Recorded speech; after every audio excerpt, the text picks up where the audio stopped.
Let me just see if I can get the audio and test that. Just a moment.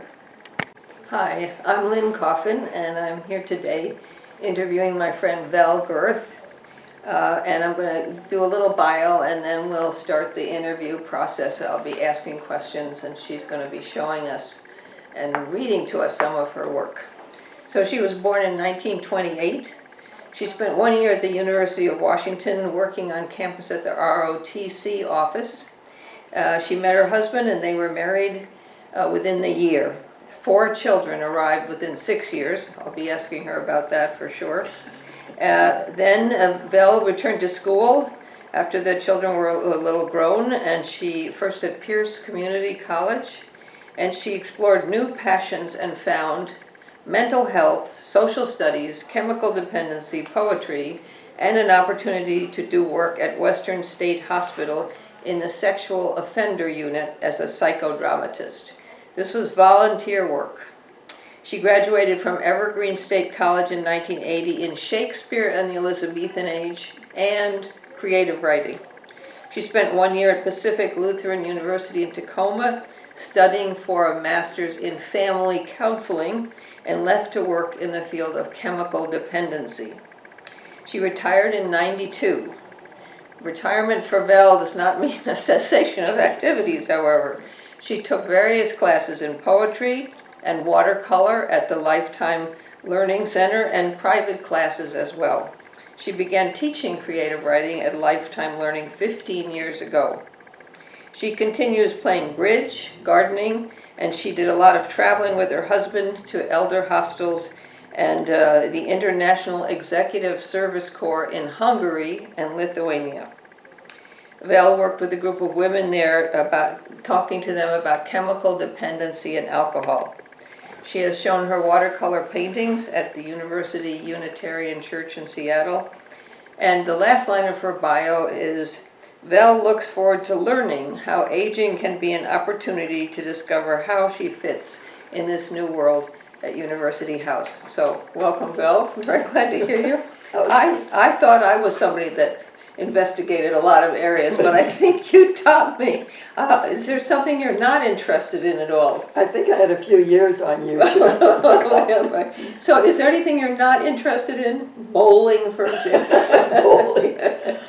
Actually not. I think maybe travel out of this world would be not interesting to me at all. Okay. You certainly have enjoyed travel in this world, however. But yes, I think I would like, because of my age, I think, do I have one more time to go to Italy? I would like to do that. Yeah, well maybe we could go together, let me know. Oh, yes, we could travel, yeah. I would love to go back to Italy. So when were you in Italy? Well, probably 7 different trips, but the first one I think was in about '62. Yeah, I have relatives down in Calabria, in a little village called Celico.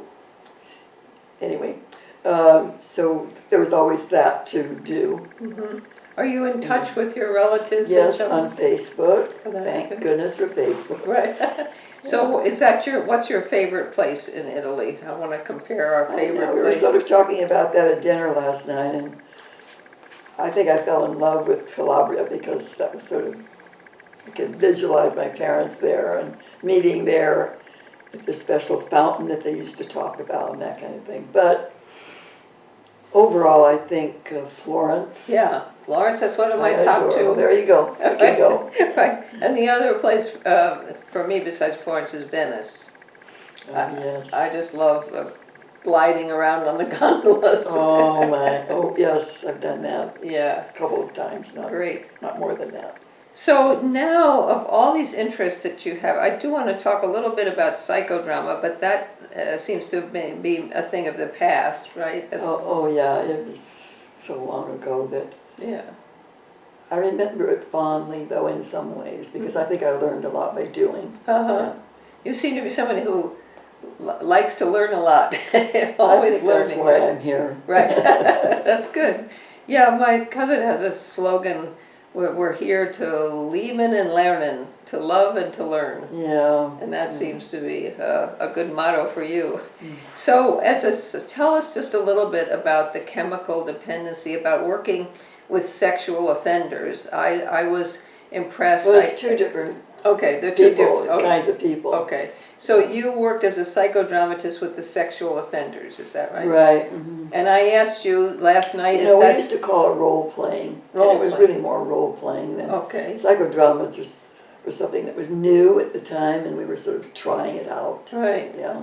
So, and that was with the sexual offenders unit in the sexual. Mm-hmm. And I asked you last night if you were at all afraid, and you said everybody asked you about that, but you weren't. Can you say? And I don't even know why. I think I was just able to see who they were as an individual at that particular time. Mm-hmm. And I don't know why I could do that, but I could. Mm-hmm. Yeah. Great. So role playing, so how would you, can you sort of set up for us what you would do in Yeah, this? I think we have to consider the fact that the patients had very little social skills. That's number one. And so if we're going to eventually learn while they're here, there's a simplicity about that. Okay, let's put you out on a date with someone that you just met.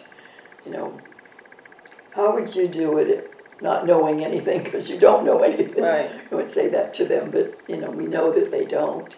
Right. And so we're going to start out introducing yourself and try to talk about who you are, and it's almost impossible for them to do that. Mm-hmm. So then as the role-playing progressed, I would usually initiate that and start asking about what was the first time that you felt that you could really converse with somebody. Was it your mother? You know, is that the person you're comfortable with? Just give me the idea that this is a whole new venture for you, and it's okay that it's not going to be perfect.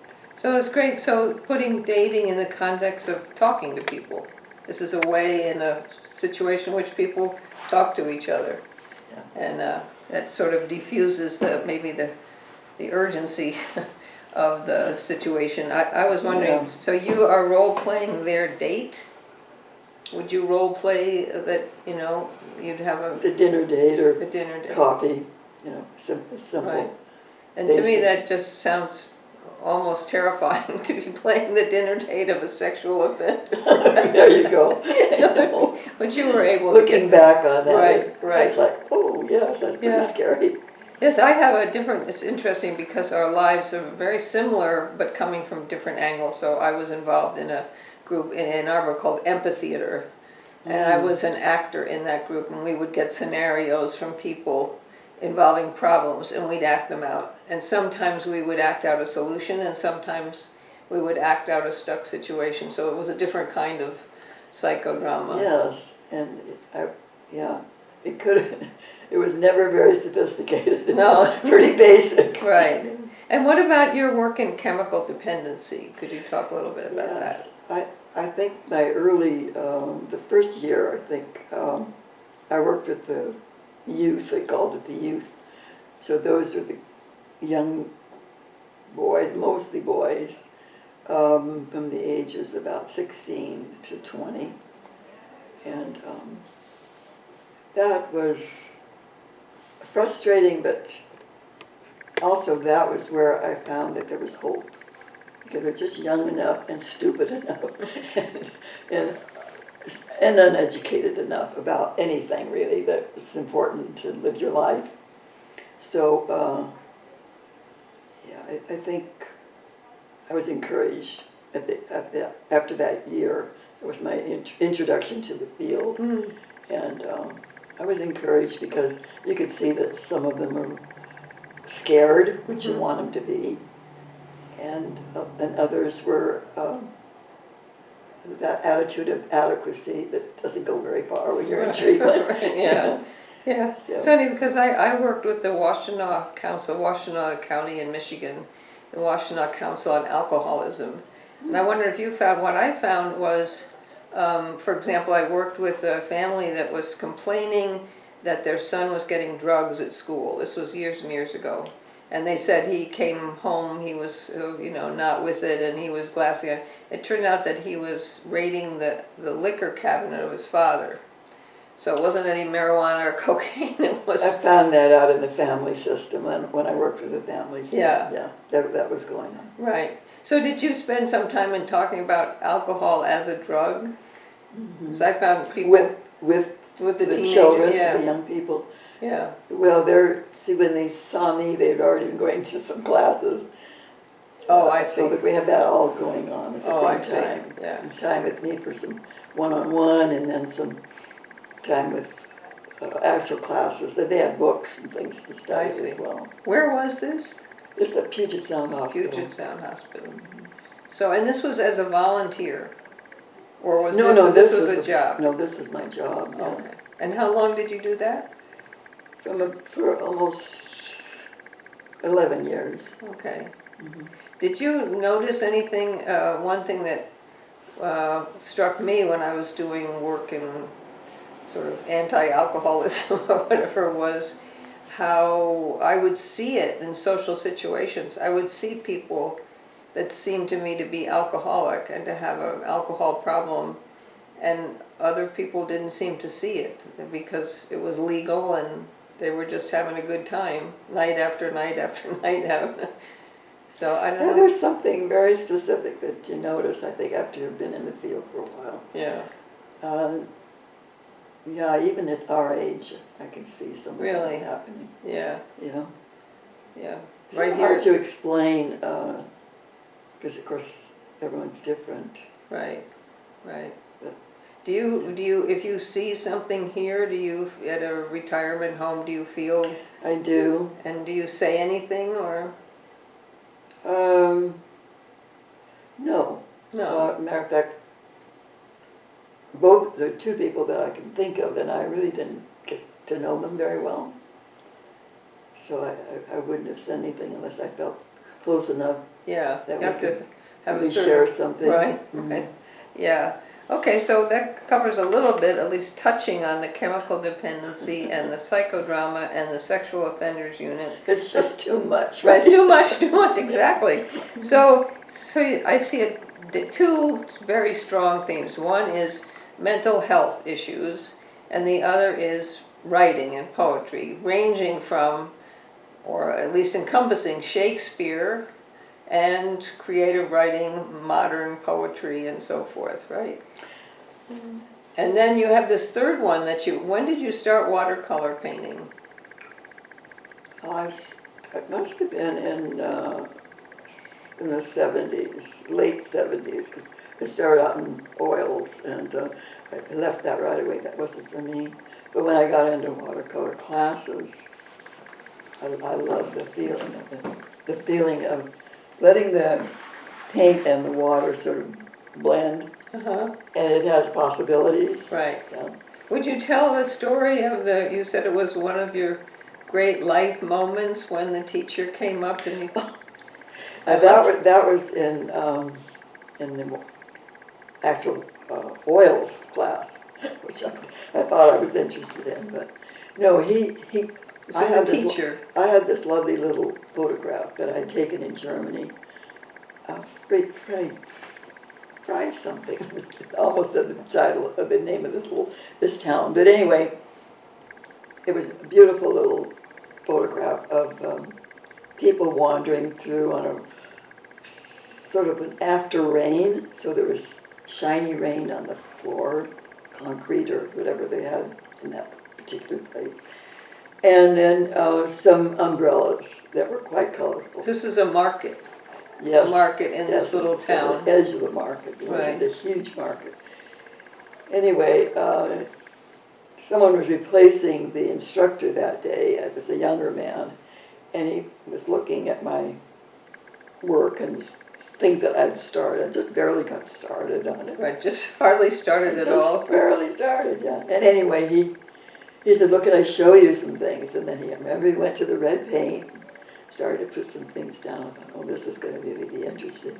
Well, I was amazed that he could just lead me and get into the painting. Yeah. I just So you thought, felt he was this sort is of amazing. traveling in his, He just left me, yeah. He went wherever that painting was. And he finished it there. It was gorgeous when he finished it. wow. And of course I told him it was his because it was his. You know. So you gave it to him, but you had the original line that inspired him. I don't know whether that was it. I'll never know that. But anyway. But that was in oil. It was beautiful. It was a wonderful moment. And when was that about? What you started with oil? I think it must have been, maybe it was 70, Okay. 1970, because then I went from there to watercolors about a year Okay. after that. So. So, and you brought, I asked you to bring, and I'm so glad you did. I know, Can and you you show like us? this one, but Yes, you know, I do like this one. Tell me about this one. One of my instructors, I don't think liked it very Okay, much. let me hold it so you can look at the camera and it won't interfere with. Okay. So tell us about this. I don't really know. I really don't. I'd been somewhere on a walk, and I just came home and sort of sketched what I remembered seeing. So it has that sort of look of being walking by something. Because it has movement. I do like that about it. Yes. It has movement. And when was this done? Oh gosh, maybe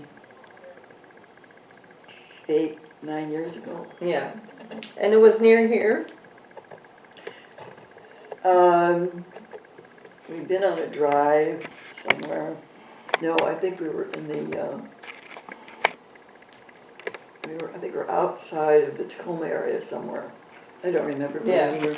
Well, I think it's really lovely. Anyway, it's interesting because it has movement, you know. Yeah, it is. I don't quite know what it is about it that gives it that feeling of movement, but it certainly does. And I think it's what you were talking about with watercolor, the kind of, especially in the base, you can see the sort of blurriness that contributes. And that's the kind of thing I really like, is sort of makes its own path. Right. And you fill in where you're feeling. Right. Okay, and what is the other watercolor? This one isn't finished. It isn't finished? No, I need to work on the area down below. Let me see, how do I pick this up like this?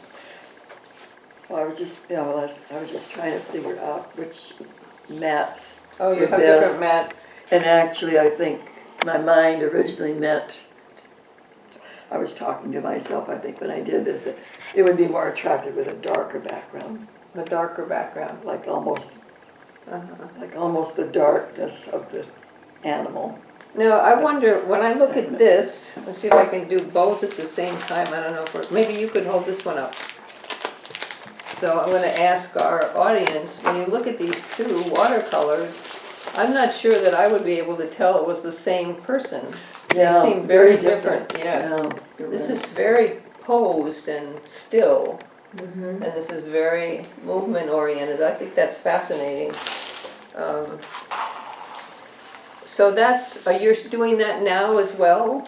Now I'm into, as my daughter says, Mom, you're into flowers. I know they say when you get old, you're into flowers. Really? So that's what you've been doing, a lot of So still? yeah, I'm experimenting with a lot of just splashing of color and seeing, sort of watching it.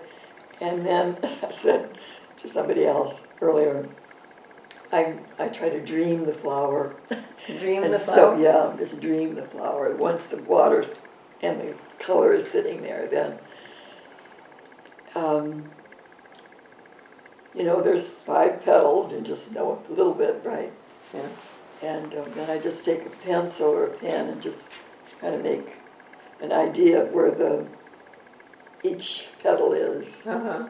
And it's not perfect. You don't want it to be perfect. These are flowers that are alive and might be blowing in the wind. And anyway, that's my idea, and I'm sticking with it. So you start with the color. Yeah, and first. It's sort of an abstract thing, and then it's not, I think most people imagine when you're painting a flower that you're going to paint this rose this way, and then but It's just the opposite of that. Right, that's great. And I think that's why I like watercolor. Okay, good. Well, so now I'm curious, because people who do two things, you do art, you do watercolors, and you do poetry. And I'm wondering, how does a poem start for you? Do you have something like a splash of color in your mind and you... Oh, that's a good question. I don't know. I think it's the language of I'll hear it somewhere or see it in a writing somewhere. It might be a line, I don't know. Yeah. And then it sort of stays with me. Right. You must do something similar Well, to that. yeah, I don't know. It's just as much of a mystery to me. I wonder. No, So it isn't a mystery, I don't think. No, you don't think so?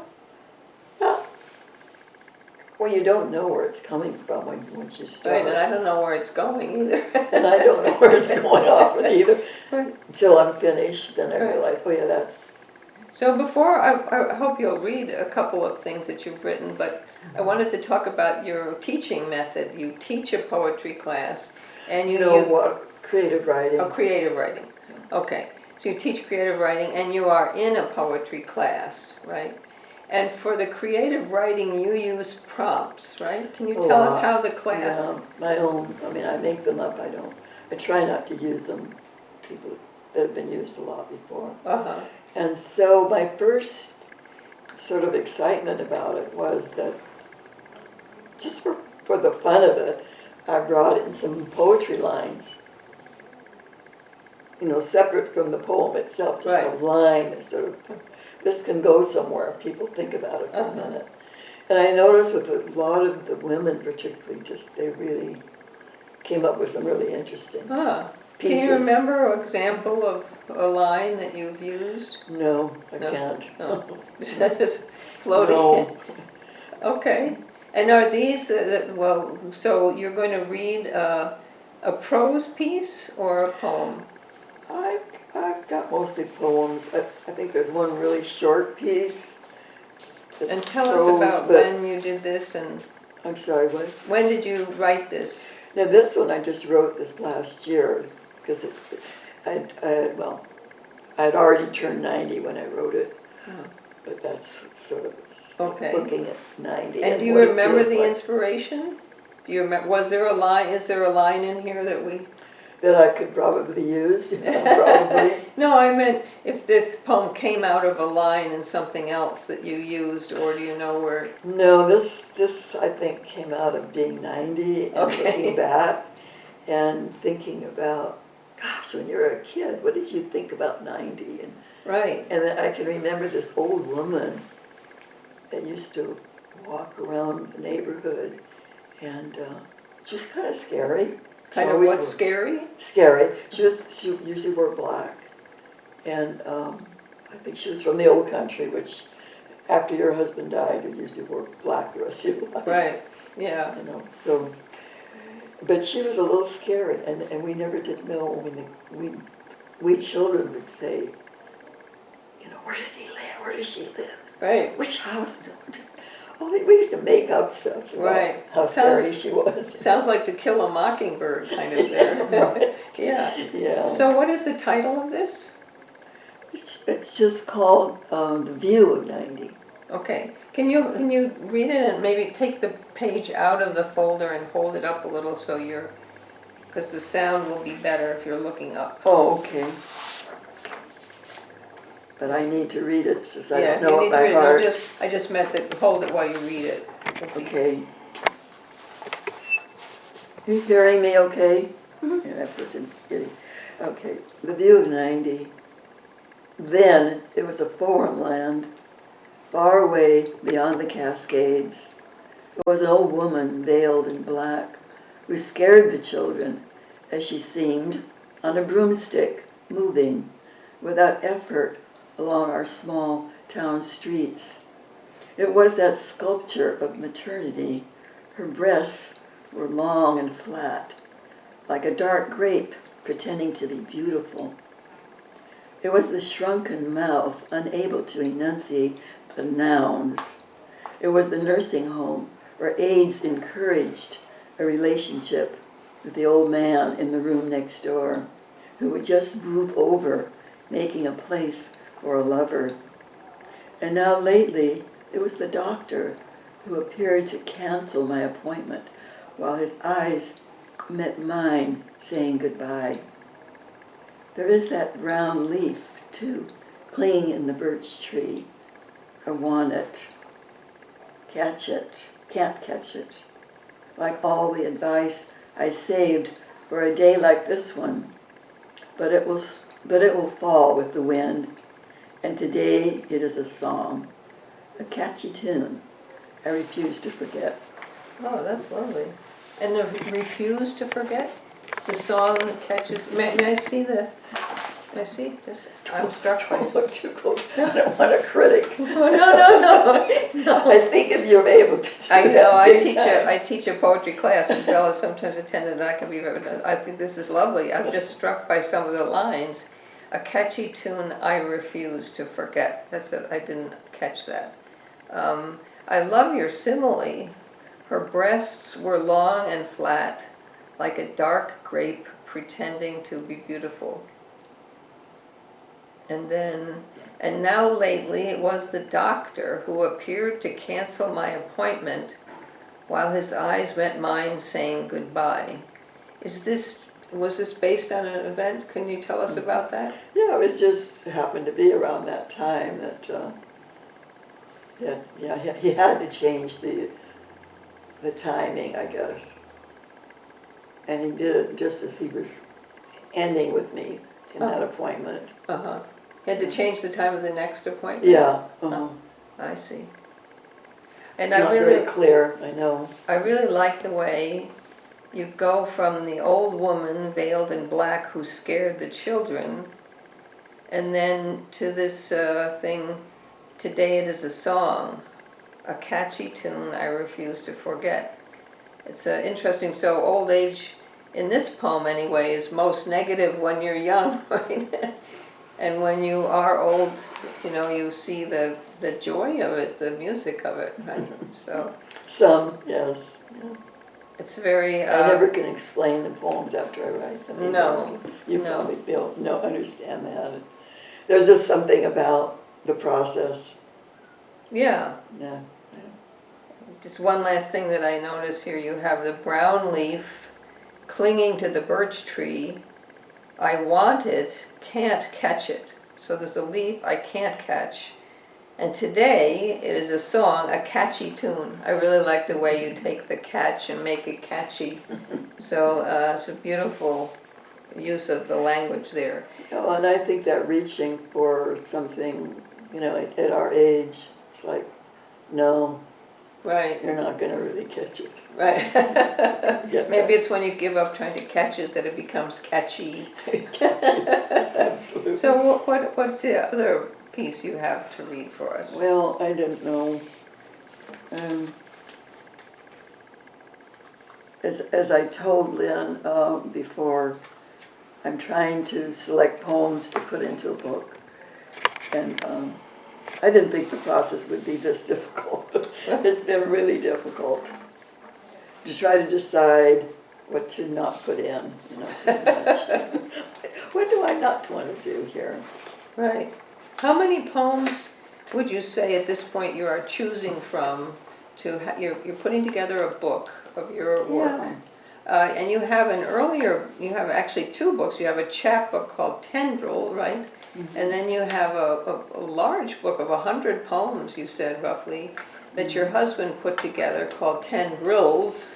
Mm-hmm. So in this new book, are you putting some of these old poems from Tendrils, or these are all since... I decided not to do You that. decided. And it's there might be one in there or something, but I'm hoping to not do that. Right. And how many poems would you say you've written since the 100 poem collection your husband put together? What do you... Probably another 75 to 100, I think. I haven't counted them. Right. Okay. All right. And where do you keep them? I have them in various folders, and for a while I was, not keeping track, because I don't date them. I guess I was talking about that earlier. I don't date them. Right. So I had them, I'm not very organized. I think that kind of goes with the poetic temperament. Maybe so, maybe so. So what is this one called? Well, the one here that I wrote, to a friend after she lost her son. It was pretty horrific for her. And this was roughly, No, this is a poem I wrote for her, and then I sent it to her. and when would that be, roughly? Like since you've been there? Almost 20 years ago. Okay. I can't believe it's been that long. Poem for Olivia. I have you in my west window. You are in my eyes. I rest them now for you, seeing you merely being. I see you being uneven from head to hip, your spine stretched too far, carrying too much. I see your hands resting on the windowsill. Your hands are open as if to a pale blossom. I send a painted bird to sit with you, flutter near your soft hair. I give it a song, a good night song, a winged blue music for your temples, a measure of quiet breath for each time you sigh. I send a lime-colored cushion for your feet and a breeze of fragrant anise from your window, through your through your unquiet breast. And I send you my hand to your cheek. Oh, that's lovely. I think it's interesting whenever you take, for me, unlike these two watercolors, so I don't really see any connection between them. One has movement, one doesn't. One is about a very naturalistic, still portrait of an animal that is associated with moving, but it's very still. And then you have the trees that are associated with not moving, it's movement, which is very this woman is so mixed up. so inventive and so interesting. And here in the poetry, if I may, just so here you have two poems, but here I see a lot of commonality in the best sense. So here it is, today it is a song, a catchy tune, I refuse to forget. And here it is, I give it a song, a good night song. So it's almost like you're catching the tune and then you're giving it to your friend. It's really lovely. And it's also, you have I see you being uneven from head to hip. Your spine stretched too far, carrying too much. I see your hands. So you have this sculpture of this woman, and here you have her breasts were long and flat. It was the shrunken mouth, unable to enunciate. So you have an interest in so I think I wouldn't have thought about that. Yeah. Yeah. And I think it's interesting, these are, neither one of them rhymed, right? And it's carried along by the breath. And I really like that. So in both of them, this one is an unquiet breast, and here breasts long and flat. I mean, you have these themes that go through. Into the bodies. Right. Yeah. And one is, I want it, I can't catch it, and the other is, I send you. So movement. Yeah. So it's really lovely how they go together. Thank you for saying that. Yeah. It's helpful. Did you bring a prose piece for us by any chance? A very short piece, and Okay. I'm not crazy about any of the ones that I do, but anyway. I was just from my window in my home in Queen Anne. There was a lot of activity next door. They were doing some preparing, really, to rebuild there, as they have all over the city here. So I was observing, and there was this old man, so I call it an old man. His long gray hair is being whipped back and forth when his head says no.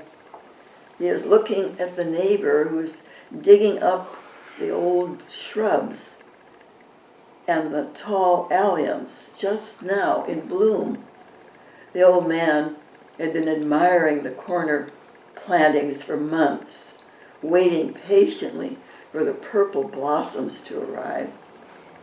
The old man left his place in front of his small porch and made a laborious walk to the neighbors, shaking his head all the way. His neighbors gave him a salute and a smile and stopped the action of his shovel. "Tell me," the old man said, "what are you doing?" "I'm getting rid of this stuff and getting ready to plant grass." "Grass, you say," said the old man. "May I ask why?" "Less work, and the green will show off the White House." Sounds like a wife to the old man, not this neighbor who was a game TV watcher, no garden watcher really. He tried to take a deep breath. The neighbor saw that the old man was losing the color in his face. "Are you okay?" he said. The old man shook his head back and forth, back and forth. "It's like losing a dear friend," he said, "a dear friend." Oh, Yeah. so nice. That's It was just that identification with the moment. allium, yeah. Yeah, People were doing that all over the place. You know? it reminds me of a story. I have never told you that I had a friend who was a painter, and he's from Czechoslovakia then, now the Czech Republic. And he always had this dream that someday somebody in Prague would be walking and they would see his paintings, or they would hear about him on television or whatever, this painter from Czechoslovakia. And he lived at the end of a street, and his lawn sort of went into the forest, right? So he let his grass grow. It was a very special grass, and it doesn't grow very often in many places, so he had this wild grass. There was an ordinance in the town that you couldn't have your grass more than 1.5 inches, I think it was. You had to keep it mowed 1.5 inches, and he let it grow because it went right into the forest. And some people felt this was wonderful, and some people felt this was terrible, and that if he could do it, why couldn't they, or that everybody would be doing it. And there was this town council meeting about it, and Oprah picked up the town council meeting and had it on her TV. And so back in Czechoslovakia, everybody saw him, and he became famous about his grass, how long his grass was. So I just thought it was interesting with the painting in the grass, and it reminded me of that story. And it's always amazing to me that people want to take out, one-of-a-kind allium and put in grass. I would think allium would set off the house very nicely. I know, I have it in my garden too, and I always look forward to, it's just like feathers, it's so gorgeous when it's blooming, that wonderful color. So one last thing I would like to talk about, we talked about, all these activities you have. Too many. Right. No, I'm wondering about message. So when I interviewed Lorene a couple of weeks ago, and we sort of got into, we're all getting very senior here. We're getting older by the day. And is there any kind of a message or something that's near, and it could be very small, or something that you have observed here or in the world that you would like to comment on, or like people to notice, or like people to change? I think people, tomorrow I might feel differently, but I feel that they're very forgiving, and maybe it has to do with aging, that we're finished with it. We should be. Right, we should be. Finished with the other stuff, Right. and we're happy with what is and what can be, and we can talk about that. Yeah. I think that's really important, isn't it? And I have felt that way. Sometimes I think that older people are more forgiving. And then sometimes it seems to me like we're in 6th grade and people are still talking about, did you hear what so-and-so said to so-and-so? I know. Thank goodness we can laugh. Or we can laugh about it. Maybe that's the difference. Yeah. But I really like, what I would like to close with is your remark is, I may feel differently tomorrow. And I find that's very encouraging here, that we have a lot of very senior people. 90 here is, a youngster. We have people here 100 and over. And one thing about it that strikes me is that the old people that I meet here, including myself, are not stuck people, are not static people. Tomorrow they may feel differently about something, and I think that's a great testament to. Yeah, I like being able to just say it and be it, you know. Right.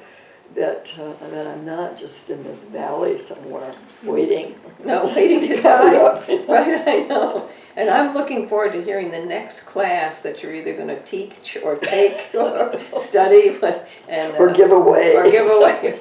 Anyway, thank you very much for Thank agreeing you. to be here. It's been wonderful. It's been wonderful. I like being Yes. with you. Yeah. Thank you. Great.